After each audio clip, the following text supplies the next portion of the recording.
but a little bird lover told me that you got your start writing fan fiction. Is that correct? Oh, I sure did. I was at one of those tortoise biology jobs that I was just talking about, and there's so much time to get bored in tortoise biology. You're either staring Yeah. at the dirt looking for a tortoise, or you're driving around in front of construction crews looking for tortoises. And at those times, you're pretty focused. But Yeah. there is so much time in construction when you're sitting around. Like if you've ever hired a contractor to work on your kitchen, you know how much sitting around waiting time there is. And so I started writing Vampire Diaries fan fiction because I was reading like a book a day in all this downtime and it was too expensive. And so I had to just start writing books. And then Amazon made it legal to sell fan fiction for a few Right. fandoms, like 5 seconds later, where they would get the contract with the fandom holder. And if your fandom holder had signed the contract, you could sell fan fiction for money. And so I like published 8 books of Vampire Diaries fan fiction and sold just an obscene amount of copies of them. It was very fun. And then that Amazon branch went under and my 8 published books vanished. And I went back to start. So it's been a weird journey where like I had 8 books out and then I didn't have 8 books out and then I had an indie published book out and then I took it down and then I had Mm. real indie published books and then a trad pub debut. So I've debuted like 4 times or something. It's awful. But I love fan fiction and I love working with fan fiction authors because I feel like that's writing in its purest form where people are Yeah. just the most excited to write and you get to post it immediately to an audience that's just as excited about those characters in that world as you. And it also gives you just such a beautiful playground to play with all the different elements of writing in isolation. You know what I mean? You don't have to Mhm. write in any standard format or length. You can take elements from the show or the book that you're writing fan fiction about, or you can create all new stuff. Like there's no rules. They'll let you do whatever. It's awesome.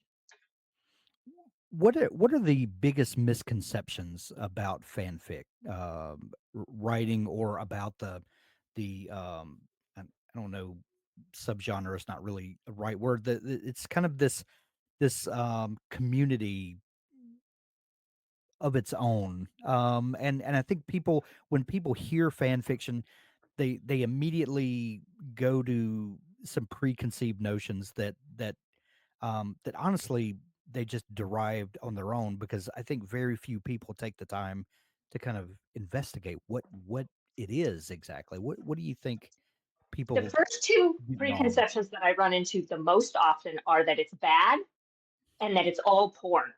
And neither one of Uh, those is correct. And okay. actually, I've been reading fan fiction since See, that's not the first 20. place I would have gone, but okay, Really? Where would I you have believe gone? you.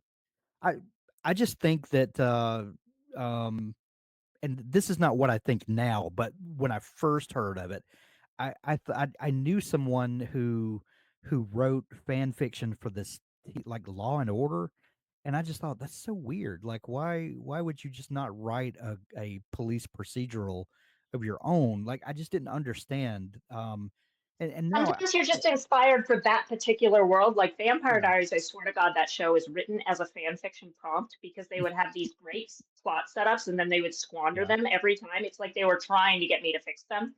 Mm, Um, that's so or you're funny. really inspired for those particular characters and you don't want to Right. write a different enemies to lovers. You want to write that enemies to lovers, you know? But people, I definitely get a little tee-hee and think that it's all sex, which is not true. There is some sex in fan fiction. There's some sex in romance novels, whatever. Calm down.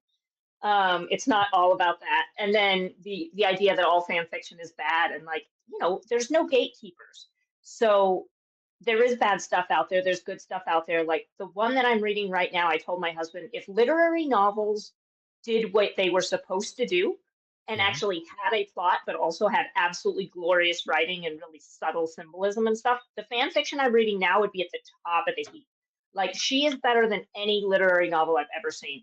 And then there's this other fan fiction author over in the Six of Crows fandom where she's Yeah. inventing multiple languages for her fan fictions Oh, and like wow. has just depth of culture that the canon never had, like in terms of like cultural rituals and festivals that she's Yeah. invented to like support her story. Just like the layering and detail is insane. And when I was younger, I used to be like, "Oh, you guys are so good, you should go publish." And now I'm like, "Oh, you guys are so smart. You're doing all the fun parts and you're an incredible writer and you don't have to deal with any of the nonsense or waiting."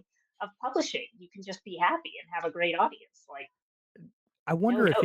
any speaking of Six of Crows, I wonder if Lee Bardugo, has reached out to them or has incorporated any of their work into her world. That seems I like know that a would lot be of a authors great. won't read fan fiction because they're afraid of being accused of that. And I think all of True, them true, would actively avoid using any idea that they saw in fan fiction true. if they saw it because they would feel like they were plagiarizing, right? Yeah, I get that. Yeah, that makes sense. Which is fair.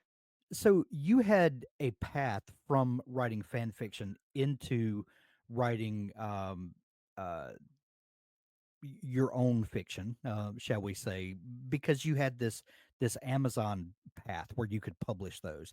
Yeah, so And I did get a tryout publishing before I started writing or right, before I started publishing original fiction, which most people don't have that experience. right, right. It sounds like you had a there was a you could trace that path where step led to this, which led to that, and a lot of people don't. They're writing in this comfortable spot, and then all of a sudden, to publish, they've got to put away everything that they've accomplished so far and start over from scratch. And I think that's a hurdle for a lot of people.